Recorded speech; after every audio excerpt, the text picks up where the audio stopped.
2019's behind us. What am I looking forward to in 2020?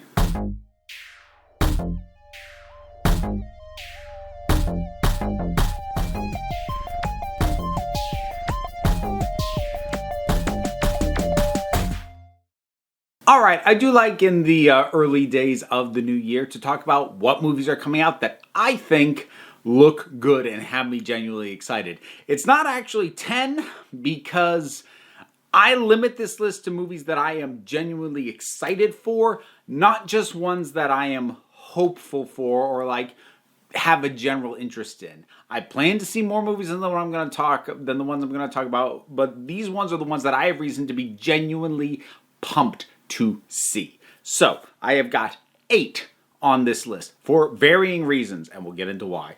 And these are not in order of least to most anticipated. I'm actually doing these in the order that they're being released throughout the year. So chronological list, assuming release dates don't get changed, which has happened to me before. So first up, Black Widow. I love this character, and I thought the trailer looked really good. It looks like it's the scale that I want it to be. It is an espionage personal story, which is the kind of cleanser we need after Endgame, which was so friggin' huge. And this is just really the good way to do it. Some could argue that Spider-Man Far From Home was the palate cleanser, except I was kind of let down by Spider-Man Far From Home, so I still kind of need something to service that, and I think this is a pretty good chance of doing that. After that, we've got Wonder Woman, 1984. Wonder Woman is a movie with some really good elements and a couple of amazing scenes, but also some clunky moments and a third act that's a little, not bad, just slightly generic. And I really want to see what 1984 will be, to see them build on that, to see what Patty Jenkins is prepared to bring to the table, to see what Gal Gadot can do given a new situation for Wonder Woman. Even the fact that I have never really cared for Kristen Wiig in literally anything I've ever seen her in, even that is not enough to dampen my excitement for this one. I'm pretty pumped to find out exactly how this is all going to go down. After that, we've got Tenet, which is going to be the new film from Christopher Nolan, because I saw the trailer, it gave me immediate Inception vibes, and yes, I am down for that, because as far as I'm concerned, up to this point, Inception is Christopher Nolan's masterpiece, and if he's going to play in that kind of sandbox again, that feel, that sort of visceral story exploring a mind-bending concept, yes, give me that. And then following that, one that I debated having on this list, but the trailer clinched it. The Kingsman. Now, I had reservations because I loved Kingsman. I really kind of hated Kingsman: The Golden Circle. The fact that I'm excited for this is me basically granting Matthew Vaughn a mulligan. This is me giving him a chance to redeem himself, show me that Golden Circle was a fluke, that he still understands what is good about this franchise. And I think having it set way in the past, removing all the characters and all the trappings from the first two, which was a big part of what wasn't good about the second one. It was mired in the minutia of the first one without actually moving things forward or elevating or even bringing back things in the right way while eliminating other stuff that should have been carried forward. It was a mess. But I think going back to basics in a story that doesn't actually contain the characters that we already know will hopefully refresh the whole concept, and I am genuinely excited. And like I said, it was clinched by the trailer when that dropped. So, after that, a movie that there is no trailer for yet, as of time of recording, or if there is, I haven't seen it, The Trial of the Chicago 7. And there's 2 things that make me excited for this. One, it's based off a true and very relevant story that I think a lot of people kind of have a vague sense. I think people have heard, Chicago 7, but don't know the full deal. More people should. And second, written and directed by Aaron Sorkin. I'm game. I'm definitely game for that. After that, this is going to be a weird one that I'm excited for this movie, given that I didn't love the previous one. But Venom 2. A bit like Wonder Woman, although Wonder Woman was better than Venom, talking about the first ones in each franchise. But a bit like that, I really have high hopes. They're gonna take the things that worked in that first one, build off of those, and leave behind the things that didn't work so well in the first one.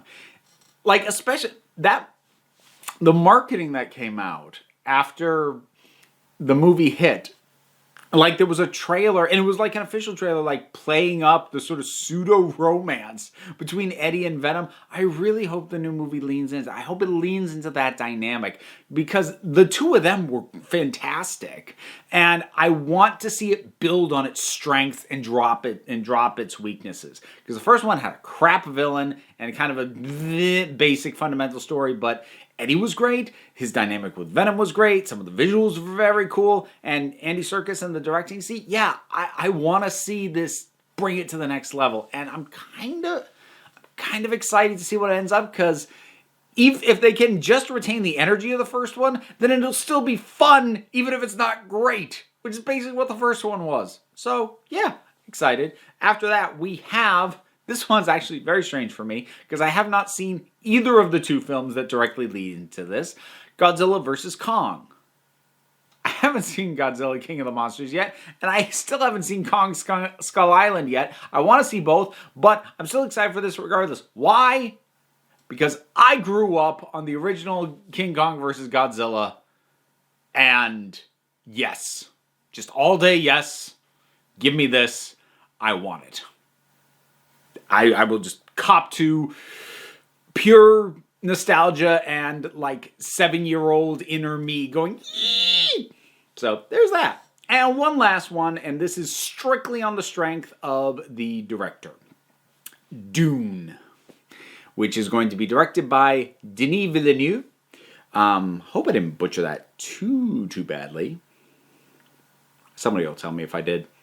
Somebody will say that I did even if I didn't, so why am I even bringing it up? Anyways, so director of Arrival, director of Blade Runner 2049, a tremendous visual storyteller, able to do so much with setting, with structure. And Dune as a story is so weird. It not necessarily for a book, but for something to try to adapt to any other medium, which is why, well, it's part of why David Lynch's Dune was such a mess, and why the miniseries could only manage to just be okay. It's the kind of challenge that I want to see directors like Villeneuve step up to. And he's going to take a big swing, and maybe it'll be a miss. Maybe he will strike out. Because, honestly, it's the kind of challenge on paper, David Lynch doing Dune, that's the kind of director I want to see stepping up to that challenge. Dude, didn't work that time. Maybe it won't work this time. But, man, I want to see it. Because I guarantee you, if nothing else, it's going to be pretty.